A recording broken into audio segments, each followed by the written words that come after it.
betul.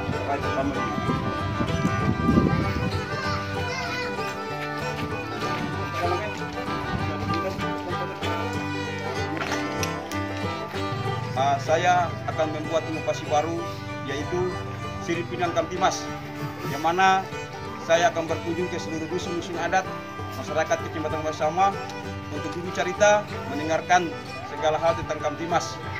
Dan saya melakukan kedekatan-kedekatan budaya sebagai anak-anak adat, merupakan satu kebanggaan saya bisa membawa syariat orang guru Sirip Pinang Kamtimas untuk orang tua-tua dan seluruh saudara saya di dusun adat yang ada di dusun Masalahi. Semoga inovasi ini menjadi berkat, menjadi manfaat untuk masyarakat di dusun Masalahi dan Kecamatan Wasama dan sekitarnya. Terima kasih kedatangan Pak Kapolsek Kecamatan Wasama di dusun Wasalahi. Saya sebagai ketua orang adat dusun Wasalahi sangat berterima kasih.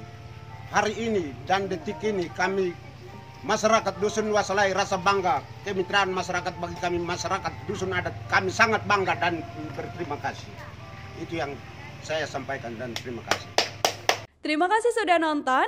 Jangan lupa like, subscribe, dan share ya.